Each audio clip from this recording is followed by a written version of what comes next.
Dr. Austin Cohen, who owns 8 practices in the Atlanta area. I asked him, he posted something in, and his team are all in our boot camp. And he had posted like, hey, we're rocking and rolling. Like this COVID thing, like no speed bump at all. We're rocking and rolling. And so I asked him to join me so that all of you could hear from another doc who is in practice, going rocking and rolling despite this COVID. So I am confident there is a lot that you can learn from this young man. And he is very young. And young man. Oh, I love it. I love it. You can pay me later for that one. And so I asked him to join me to share with all of you. And like he immediately said yes. So if you don't know this guy, you're really missing out. He has a huge heart. Anytime he is at a seminar, he's always got his whole group and team of chiropractors. They have a blast together. They're serving strong in Atlanta. So Austin, welcome. Thank you. I know you've been busy doing a lot of these. Recently, I've seen you on, every time I scroll on Facebook, it says Barbara Eaton is live. So listen, I love the leadership, everybody stepping up. I know you've been doing a lot. I was on Jim Chester's podcast last night. He was doing 6 hours straight.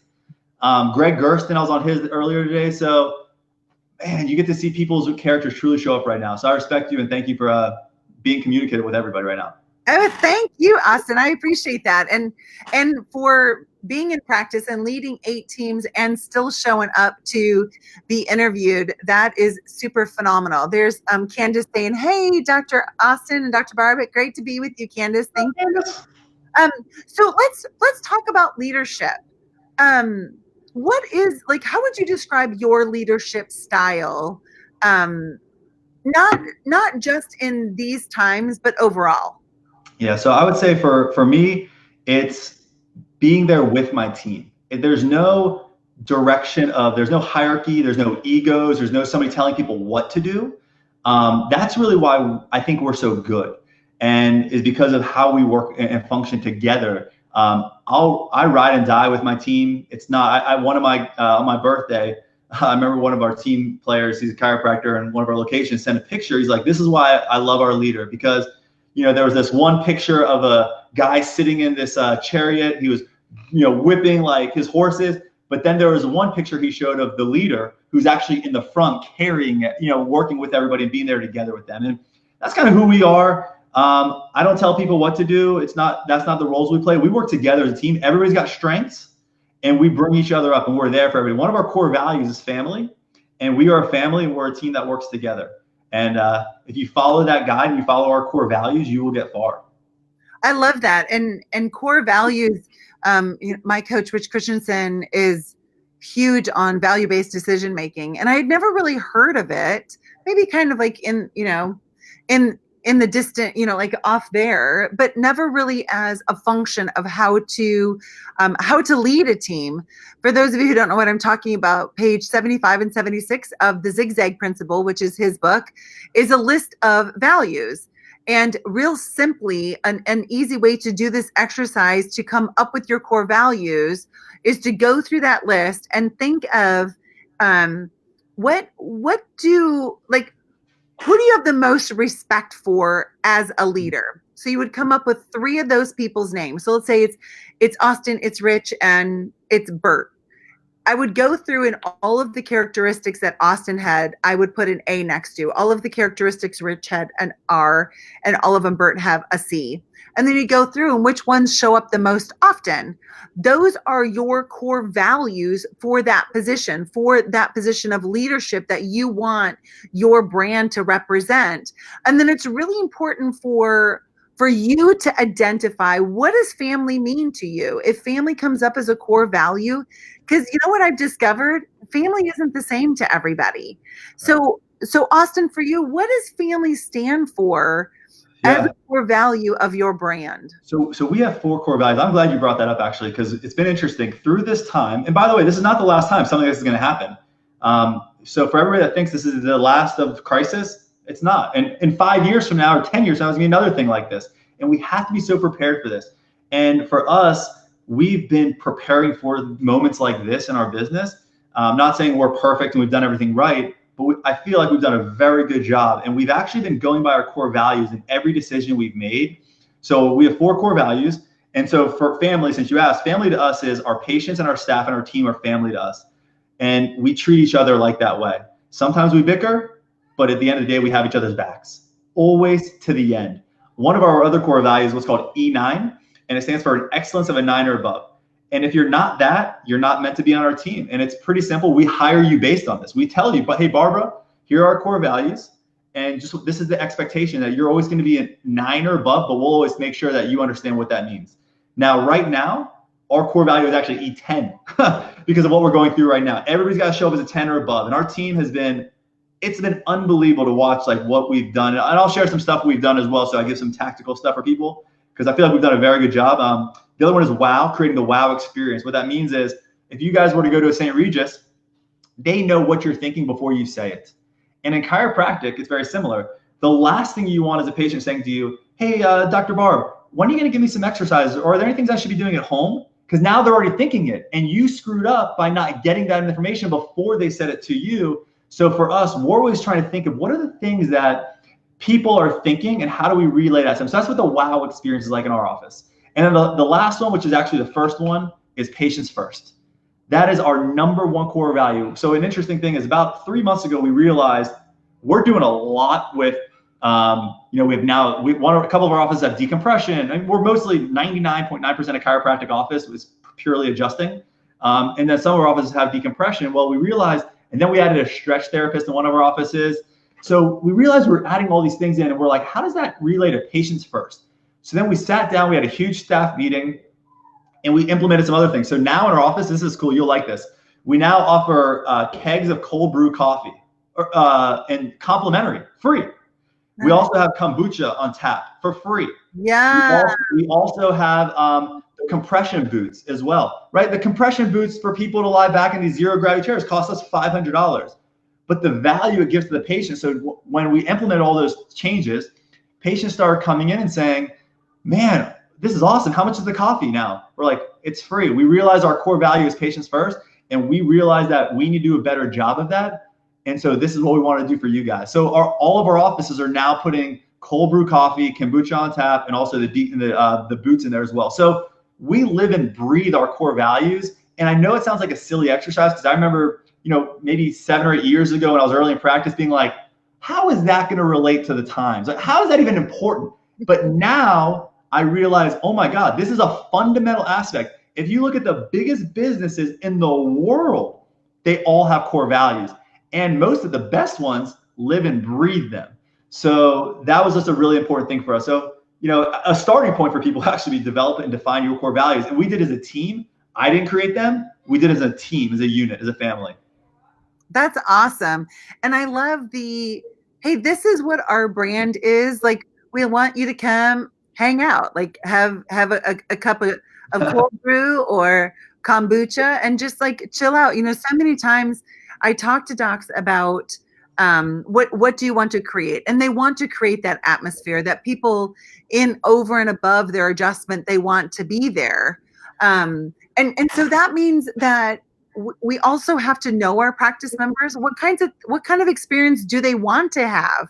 Mm-hmm. And with delivering the wow experience, it doesn't mean you have to do everything. It means that you have to choose the things that matter to you and matter to your practice members and do them exceptionally well again and again and again and again.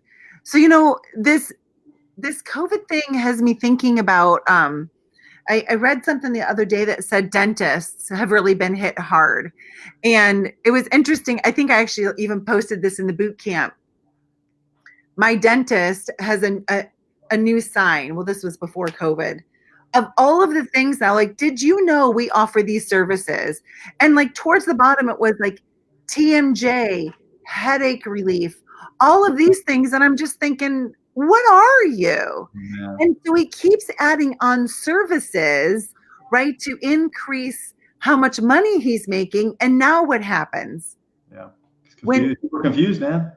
Totally confused. Like, how do you do all of these things? Right. And I started thinking too, like, what does your dental license say?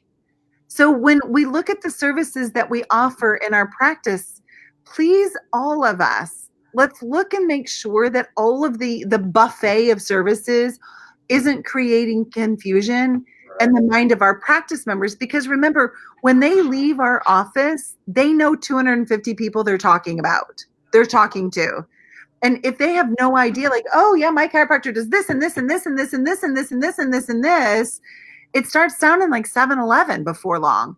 So Yeah. let me ask you this, Austin. How do you lead your team to show up at a 10 every single day so that it is a core value, not just something we stick on the shelf, but really and truly it's a dynamic, living, breathing entity, the core value of E9, the core value of E10, the core value of family? How do you do that? I think it always starts at the top. I got to show up as an 11, right? So that's the biggest thing. And there's a book that we all live and breathe in our business. It's called Extreme Ownership. And you probably are aware of it. And so for us, if our CAs are doing something wrong, we don't blame our CAs, actually. We help them and let them see if they can get better. But we take the ownership. If one of my docs has a low close rate or they're doing something off, I take fault on that because I did a terrible job of training them. If our CAs are messing up, we did a terrible job of training our CAs. If the CA is continually messing up, we're stupid for not firing them fast enough. And so it's always on us. Everything we do falls on us. It's extreme ownership. So we have to take extreme ownership on everything that we do. My docs, they take extreme ownership on their businesses. I take extreme ownership on the whole thing as a whole. Our CAs need to take extreme ownership of their culture as well that they're creating in there. So we're really, really, really intentional in that. We do a lot of meetings as well. We have calls every other Sunday night on Zoom. We're in constant communication as a team as well. And like I said earlier, there's no hierarchy. We work together. Everyone has ideas. Right now, like my role right now is I'm focusing a lot on stuff like this, right? Like I'm not nervous about the virus. I'm nervous for chiropractors. I'm really, that to me has had me not sleeping at night. And what doesn't have me sleeping at night is these docs that just opened up 12 months ago. And the ones who have barely been paying their bills for the past 5 to 10 years, like that scares me. And so that's why I've been telling them like, hey, let me get out there. Let me just start sharing what we're doing. Let me help some people out. Cause that's what I feel like I'm called to do right now in this time. And then two of my docs said to me, that's awesome. What we're going to do is, because like we said earlier, there's a couple quotes where we've been living by through this crisis right now that I'll share in a second. But two of my docs, they're taking on the role now of developing virtual nutrition consults through standard process through our practice. So that way it's a source of revenue. And then we're going to have on our website, Patient Direct, where we can start shipping it. So we can do teleconsults and then send the supplements. Because we already sell a lot of standard process anyway through our office. Because we think every one of our patients should be on, some basics, fundamental stuff. And especially with right now. So they're taking ownership. They're taking these roles. So that book, Extreme Ownership, would just be a great, great, great tool for people from a leadership perspective to start doing and take ownership on everything that happens within your life. And I made a post about this, I think in the boot camp. It could have been on Facebook that, we go to chiropractic college and we graduate and now we're doctors and many of us open practices. And so it's just kind of assumed that we'll be leaders. And then we're out in our community. So it's just assumed we'll be leaders. Yeah. There's training that goes into leadership. So if you're watching this now or catch this later and you feel like, but I'm not a good leader, please listen to me. By saying I'm not good at a certain thing doesn't give you the license to not learn it. It simply means now I got to figure out, where do I learn that from? If that skill set is necessary for you to step up in your life, for you to reach that next level of success, for you to have the life of your dreams manifest, please don't act as if because you don't know it, that just means, oh, well, I don't know how, so, hands up. No, our whole life has been about learning. There was a point in time you didn't know how to feed yourself. Barbara Eaton did not come out of the womb communicating the way she communicates. Barbara Eaton is coachable. She's open-minded. She knows when to check her ego. She knows how to study success and people that have left before her. And that's what, and I'm the same way. That's what got us to where we are. I like to study people that are more successful than me and take different approaches from people that have done things. So, I mean, you've developed a whole model in your boot camp of like, if people were to study that every single day, and instead of being on Facebook or this TikTok thing that people are doing now and all this little crappy things, they put their energy and time into that, they're going to be successful. I mean, it's not you gotta use the funnel, the system. The tools are there, the people are there, the mindset. Unfortunately, that's the thing that needs a shift. But that's why in times like now, got to be associating ourselves with people who are going to rise us up. You don't want to be around the people who are sticking their head in the sand, the people who are don't think this is real, that think this is a hoax. I've read some stuff that Bill Gates is behind this. I've read some things that China's behind. People can't think like, it's the most outrageous thing when people think like that. And we've got to be real. There's a crisis going on in our country right now. We may go into a recession. Like, that's the reality of the world right now. And we have to be empathetic towards our patients because a lot of them are scared to lose their job and they're scared right now. They're in fear mode. So we've got to lead our patients too as well. And we have to be empathetic towards that. Our word right now, so I'll kind of tell you something that we've done is we're calling this whole thing Operation Renegade. That's our theme for COVID-19. Operation Renegade. We're attacking this thing. We're going at it. We're not sticking our heads in the sand. We're not saying, woe me. We're going to go after this thing. And we're going to come out of this on top. And so our word, though, right now is vulnerability. That is our word through this whole thing. And too many people right now I see online and everywhere else are just, oh, man, my practice has doubled since this thing has started. And it's like, okay, I don't know about that. Or people just pouting their chest and with these egos. Like, in practice, for those that are listening, I would tell you right now, be vulnerable to your patients and your people. If a patient asks you like, hey doc, how's everything going? They actually do care. They want to hear you. It's okay to say, you know what, listen, it's a little tough right now. It's a little scary. We don't know what's going on, but you know what, we're doing as much as we can. We've actually got, and so like for us, we're saying, we've actually got workshops that we're doing every week for our patients. We now have community care kits so you can take that for home. We've got immunity packs as well for you so we can ship those directly to you. So, we're doing as much as we can to support you guys. And they're like, that's awesome. It's like, if there's anything I can do to support you, let me know. Right? A lot of our patients have said to us, because of the vulnerability we've taken through this, a lot of our patients have said, hey, keep running my card April 1st, because we do our payments on the 1st and the 15th. They say, hey, keep running my card, and I'll just make up those visits on the back end. And it's just a testament to like the last 11 years of what we've built in the community and the relationships we've built, but the vulnerability too as well. And not telling our patients when they come in saying, oh yeah, this is like the flu kills more people, right? Like, we don't make comments like that. It's unnecessary. And first off, it doesn't even make sense because this thing isn't even over yet. So we're just empathetic towards our people. We're vulnerable and we're real. And that's what people love about us because we're real human beings to them. And so that's what they want to see. And that's kind of our word for right now. Vulnerability. I mean, vulnerability is necessary in any tight relationship, right? I mean, I always say the person that you marry is the one that you feel gets you.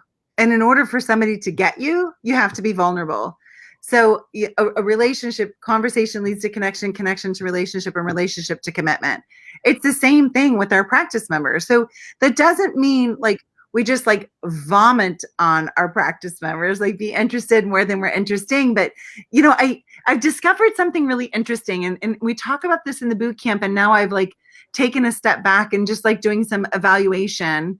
And if we are like, I pour everything into my tribe, that you're part of the tribe. Like, it's just like more value. How, like, I just want to keep stepping up. I just want to keep giving and giving and giving.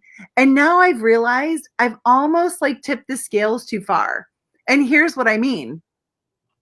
Tip the scales too far in that there has to be exchange, right? So with your practice members, right now, especially in this time of uncertainty and doubt, make sure that you are open to them paying, right? And maybe some people need some breaks. Maybe some people need some understanding. Maybe some people need something for a period of time, but make sure that you keep that exchange even, or it creates dissonance, and individuals have and I've talked in the boot camp a lot about dissonance, but it basically makes them feel like they want to distance themselves from you because you've done so much for them and they didn't have a way to like balance the score.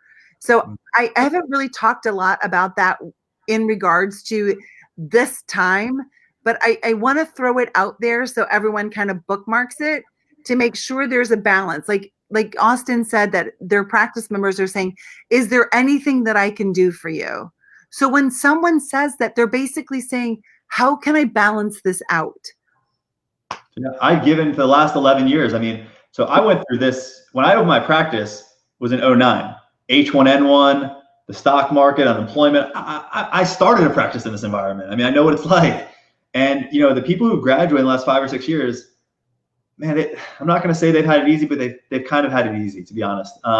They can go to a boutique gym like an Orange Theory Fitness or a CrossFit or a yoga studio or F45 or any of these places and just set up a table and bring people through the door. When I opened my practice, they didn't have that, right? Because no one was paying $150 to $200 a month for a gym membership. It was people were at the big gyms where they're paying $20, $30. Unemployment was crazy high. So what was important was I had to sell chiropractic essentially as a necessity, not a luxury. And we're going to have to get back to that. One thing that everyone's going to find is the new patients that are coming through right now, and probably for the next 6 months, those people you're going to see are going to be with you for the rest of your life. And the reason why is because you're working a little bit harder right now than you ever have. You're a little more intentional with your words. You're more focused on your customer service experience. You're intentional with how you communicate. Everything you do right now is intentional. Why? Because you're running through it, doing everything in fear mode right now. And I would bet that's true for over 90% of chiropractors right now. And the people that you're with right now, man, these are going to be your best patients. In 2009, when I started, like I said, I opened in October '09. About 50% of those people are still with me to this day. And that was a lot of people, by the way. And that was 11 years ago. And it was because my communication was so strong and my conviction was so strong. And the communication that these docs are going to be doing right now about really educating people about chiropractic. I mean, listen, 3 months ago it was easy. Hey, Barbara, it's going to take you, 3 months. It's going to cost you $1,500. Do you just want to like pay it all up front, or do you just want to like split up in 2 payments? I'll just prepay it up. All right, great. That's how it was, right? Nowadays, you saw this week, right? There's 3 million people just this week unemployment, right? So we're going to be so much more intentional, which is great for all of us because it's going to be a learning experience too. And we're just going to grow from this. And like you said, one thing I think we should all think about is think about our patients. I've had a lot of patients coming to me this week who've been with me for a very long time. And one of them, she's a violinist. She lost every job that she has this year. And she's been with me for so long. So instead of giving her free care, which I would be willing to do, I told her, we have a private group for all of our clients, just like you do. I said, hey, Kat, what I want to do is I want you to do a live concert in this group. And I want you to put your Venmo link in there. And if a patient feels inclined, I want them to support you through that. And she did that and raised a ton of money. And, and now we have we see a high volume, we see a lot of patients. So there's a lot of people in this group like to support her. But it was just the idea, the gesture of supporting her because she supported us so much. And that's me giving. And then also in the past week, there's been a lot of receiving. A lot of my patients, like I said, have asked me, can they buy a gift card or prepay for the year? Can they keep their card running and make up those visits on the back end? Can they buy immunity packets? Can they buy their supplements from me? Can they buy community care kits? They're wanting to do the things to support us. And too many people just say, no, I'm good. I don't need any help. Everything's good. But is it? I mean, you're shutting down the universe right now, right? So, I mean, you nailed that on the head. So you're absolutely right on that. And it's going to be cool to watch how everyone's practice. They're actually going to really just take off after this whole thing. I love that. So you created opportunity for her that she hadn't, you saw her potential. You knew her talents because you had a relationship with her, saw how it could provide value for your practice members and said, let's rock and roll.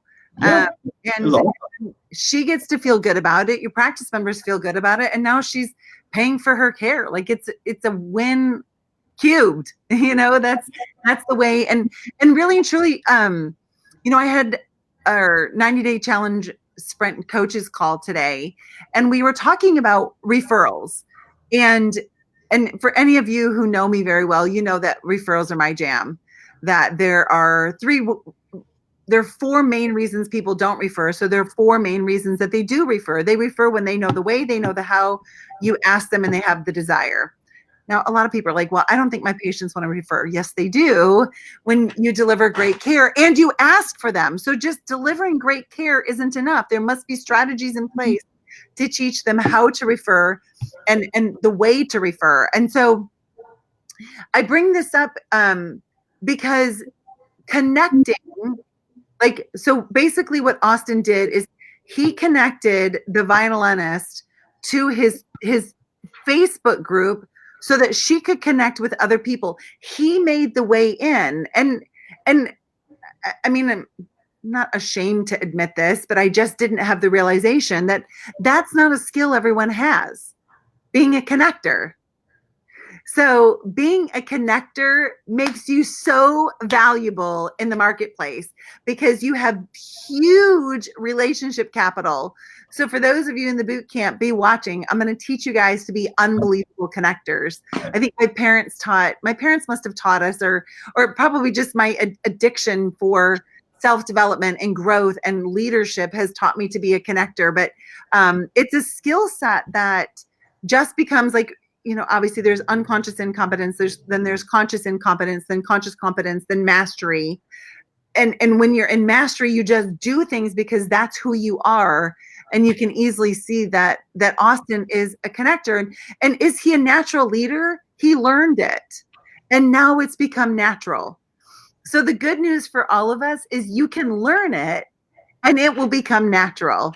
But it's probably not right now. For some of you, just like walking wasn't natural at one point in time, feeding yourself, talking, adjusting. At one point, you didn't even know how to adjust. And now it's like, I got that nailed. So all of it can be learned. You just have to decide if you want to E9 it. E9 it. E9 it, right? We've got a couple, and if anyone has any questions that's watching us, I want to help people right now. That's like where I'm at. My team knows this right now. That's where I've been trying to help as many small businesses, students, chiropractors. I don't know. I've been seeing like all these posts, like all these groups, and it's just like this profession has given me so much, and everybody deserves what I've had through this profession. And so, man, if anyone has any questions, please ask. But we've been living the last 2.5 weeks by quote, 2 quotes actually.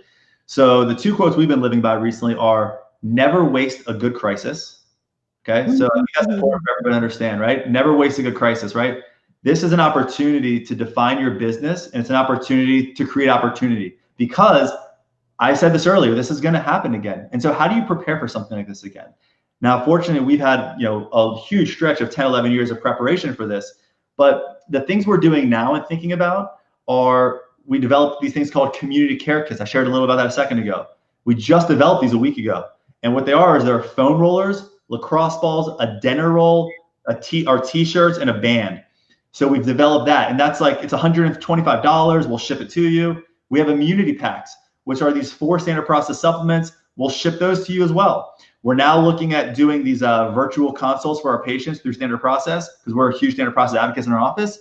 I love the company, and so we're looking at doing that as well. So we've really worked, and you actually said this earlier. I don't know if you realize you said this, but the thing that's going to hurt a lot of businesses right now is they're going to make decisions based on fear. And they're going to make moves, like you said, the dentists are like, oh, but we do this. Well, if you're a chiropractor and you're starting to pivot your business already, and it's a decision based on fear, it's going to hurt you in the long run. And we got to be careful right now about that, right? I'm seeing chiropractors post stuff about, hey, come on in, get adjusted on Facebook Live. Come on in, get adjusted. There's a corona-free zone. Build your immune system. Chiropractic is the best thing you can be doing right now. It's like, that's a bold statement. And I'm the biggest, like, Jim Chester asked me last night, he goes, hey, who are some of your mentors? I'm like, Sid Williams, Sigafus. I love Jimmy Gregg. Those are the kind of people who I listen to, and Zig Ziglar, but not the chiropractor, but those chiropractors, the old school ones, like Reggie Gold, like those are my guys. I love those people, right? So I'm as principled as you get. And, so it's just a matter of just making the decisions you make have got to be made. And we've kind of been laying this out as a football game. So for those kind of things is interesting. So we've been laying as a football game where right now our score is 24-7, corrective 24, Corona 7. Actually, they kicked a field goal though because they shut us down in Atlanta, so we gave them some points for that. But never waste a good crisis. That's one of them. And really think about that, because how can you pivot your business a little bit to keep the revenue coming in? Now, our other quote is this: yesterday is history, tomorrow is a mystery, today is a gift, which is why they call it the present. You cannot think about tomorrow. You can't think about a week from now, and you can't think about a month from now. The docs that call me right now or Facebook message me or email me that are thinking, I don't know what I'm gonna do in a month from now. We can't think like that. And nobody knows what's gonna happen tomorrow. Nobody knows what's gonna happen next week. This thing is crazy what's going on right now. I mean, none of us have ever lived through something like this. It's out of control. So we just have to take it one at a time. For a second though. Yeah. So we can know. I can know what I'm gonna do tomorrow. Yeah. Right? I'm going to show up. I'm going to serve. I'm going to love my husband. I'm going to love my children. Like, there's so many things that we do know. And so I encourage all of you in these times that feel uncertain, anchor to what you do know for sure. And then the things that you don't know, because you're so anchored, they're small. Like, even though there's a crisis, that is small because I'm anchored in what I do know that is unchanging. They're correct. You're right. So my biggest thing with that quote is the worry.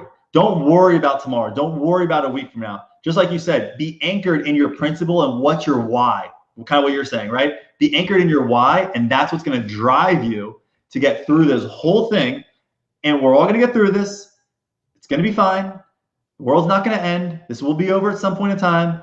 But the objectives is kind of how we've developed these objectives that we're really focusing on right now. But we look at them day in, day out. What I mean by not focusing on tomorrow is the government could shut me down tomorrow, right? So I can't worry about that and I can't focus on that. But what I am going to focus on is today and what I have control. That's just like you said, what do I have control over? And that's where our focus has really been at. We're just diligent about being in the present moment. Yeah, because if we really focused on what we don't know, like I just found out last week, we have a lot of friends who are in the military, and Russia's really stepped up their game, and obviously we're super close. Well, how many people really know that's going on? Correct. No one. So if you really consider all of the things right now, like underneath me right now, this ground is moving and we could have another earthquake. Like, that's terrifying, but it's not something like I'm thinking about all of the time. So focus on what you do know, so that when change happens and you have to adapt, you're still grounded. Mm-hmm. And we can always be grounded in the future because of who I am today.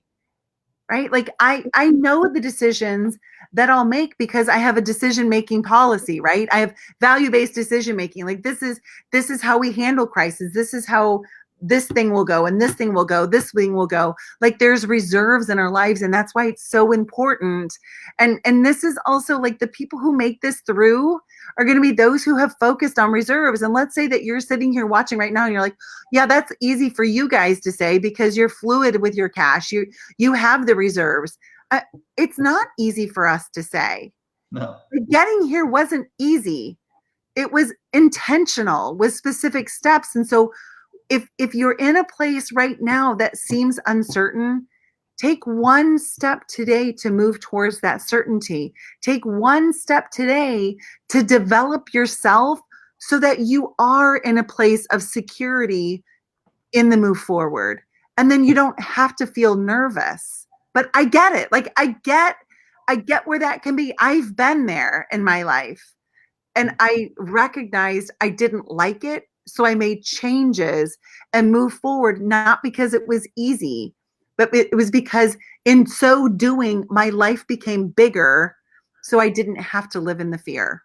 Yeah, I remember reading a quote one time that said, 3% of the things we worry about actually come true. The other 97% of things we worry about don't even happen, right? Like some people are sitting over here worrying about all these things that most of them are not going to happen. They're not going to come true. To move your energy and focus to the worry it's a waste. Focus on what you can control. I mean, you've been saying this. Focus on what you can control. Focus on your why. Focus on your anchor. And that's going to be your guiding light of the things that are going to get you. And listen, I'm in the trenches with you guys. Like, I was in my office this morning, I was adjusting 50% less than I usually adjust. So I'm there, and I'm not going to sit up here too and say I'm not scared, right? I'll be honest. There's a 5% of me that's nervous right now. Last week it was 1%. It's moved up about 4%. But and I'll be honest with that. But we're making the steps. We're not sticking our heads in the sands. We're not going to quit. We're going to push forward. We're going to ask for help if we need the help. The government has, some people, I know a lot of people were worried about finances. Listen, the SBA has all these amazing loans they're now offering, right? So the funding is probably going to be out there now. So let's focus on what we control. Let's focus on our anchors, like you said, and let's move forward, and let's make this profession stronger at the end of this. Chiropractors need after this. Being alone is terrifying. I think of like some of the things that we do here in Alaska, and I'm so thankful that my husband, like even if he doesn't know what he's doing, he's got courage, and we're going to figure it out. And if we're doing it together, it's way easier. So if you're alone, if you don't have a tribe, if you don't have a community, yeah, that's going to be scary. Like you're just like out there a lone wolf, and you get picked off. And so I just encourage you, if you're struggling right now, please reach out. Like reach out to me or reach out to Austin, and let us bring you into like the warmth and the unity and the guidance and the support of our boot camp tribe. It's a great place, and if we can't help you, I promise we'll find someone who can. Nancy just said, "I'm pushing forward, helping practice members one at a time. It sucks being alone. It does. Yeah. That's what's scary." I'm very fortunate that I have this team environment. We've got like 20 employees. I'm very fortunate about that. And the thing I've been telling people this about 2 weeks ago, and this is why I really wanted to get out there and start talking to people, because isolation will crush the businesses right now. And just like Nancy said, I mean, I was there. I mean, I didn't start off with multiple locations. I was one practice in a recession when I started my practice, and I've been there. And the businesses, and the key right now is Nancy's not alone, because there's other businesses like Nancy right now that are thinking the same thing. And that's an opportunity now. So now it's opportunity for her to find other businesses that are out there and partnership and create business. We are building so many business relationships right now. It's unbelievable. Why? Because people want to work together more than ever. They want to help each other out. I mean, listen, I don't even do coaching, right? And I'll talk to anybody anytime. You don't have to pay me anything. I'm not a chiropractic coach. So I'm just a guy with chiropractic offices. That's it. That's all I am. I don't do coaching. But this group is everything. And, creating masterminds in this group would probably be a good idea at this moment in time. I mean, we talk in our group, just to give you guys an idea on communication. We have a Slack channel. We're all in our group. It's an internal communication thing we all use in our practices. And we're on it every day. One of our docs, he's hilarious. He posts like TikTok videos in there. We do Zoom calls every 3 days. On Fridays, we do Operation Renegade meetings. I mean, we're all in right now. And, having a group of people right now, I think is so important. Isolation cannot happen. You cannot be in a room by yourself. You got to be in Zoom calls, meetings like this. It's going to leverage us all to get better and stronger. And the businesses in your community, I cannot stress this enough right now. The gyms and the restaurants need your help more than ever right now. And what's going to happen is everyone's true characters are shining right now. Everyone's true colors are coming out right now. And so you will be remembered by what's going on right now. My patients probably don't remember, who have been with me for 11 years. They don't remember the last 9 years, but they're going to remember how my practice acted and how they performed during this moment in time. And that's how everybody is going to be remembered and going through this. So it's important just to step up and be a leader in your community and be a leader for your patients. I mean, Nancy's nailing it right there, helping practice members one at a time. I love it. And kudos to Nance. There was a situation that happened and she reached out. She's in the boot camp. Actually, Nance, what have we known each other 20 years? And instead of just isolating and feeling alone and like spinning out of control, she called me. And we were on the phone 10 minutes and worked through it. And she's like, oh, done. Like totally figured it out. And so I just encourage all of you to know you're not alone. We're in this together. We're going to make it through. We're going to make it through together. We're not going to make it through as isolationists. Like, I know we have to do social distancing. I know all of that. I get all of that. But there's still so many ways to be connected. And you know why else be connected? Because we need you. it's not just be connected because you need us. We need you. Like all of us, when I speak before I get going, I always say, don't be the suck in the room. Don't be the one who doesn't contribute energy into this room because you will be the vacuum. So don't be the suck in this. Be the one that steps out. Be the one that contributes. If you don't need all of us, wonderful. We want you. We need you. Please step up. The funny that so I got to where I am today because of asking for help. I'm not shy to text, email, call. I mean, if you were to, so we do calls every 2 weeks with our doctors. Every 2 weeks we do calls, and like I told you, we have this private Facebook group where I bring in these like big time speakers. Well, I go on my Instagram. I don't know these people. I'll be like, hey, so and so. We have a private group. We've got these clients. They really need support right now. They need the love. They want some hope. Would you be willing to spend like 20 minutes just doing a motivational talk in our group? It is surprising how many of these like people who have hundreds of thousands of followers say yes. I don't pay them anything. Right now, people want to help people. And if somebody fails right now, it's because they didn't ask for the help. And as much as I hate to say that, it's so true. I ask for help every day from so many different people. And I got to where I am because I've always had coaches. I've always had a team. I've always had people around me, a tribe of people around me. I've never lived a life in isolation. As much as I am extrovert, I also sometimes like to be at home and just relax. But it's important to ask for help right now, and do not be shy. The worst somebody can say is, I'm busy. No, let's follow up in a few days. But right now, anybody, anytime. And these Instagram people that you guys all follow, that you respect, or authors who you guys have read books on, I bet you if you're on their Instagram page right now and message them, they'd probably respond. People want to help people right now. Yeah. Yeah. We're definitely, there's a unity about those who are still stepping up and engaging. So, yeah. Hey, thank you so much, Austin. Thanks to each one of you who joined me today several times. It was fun hanging out with you. If there's a way in which I can help you. Also, if you have a message that you want to share, obviously I love doing interviews. I couldn't even tell you how many I've done. And it's always fun to get to know others. So if you want to join me just like this, please shoot me a Facebook message. If there's somebody that you would like to see me interview and to bring to the forefront of our community and this audience, please connect me. This is how you connect me. Do a Facebook private message and just be like, hey, Barb, this is Austin. I think you guys should know each other, and I'll take it from there. Like literally, I can run with that. I just need you to like put us in a message together, and it could just like be, put us in a message and put following, and I'll take it from there. I totally got you. So thanks again, everyone. Have a wonderful day. God bless you, and let us know if we can help. Bye. Bye.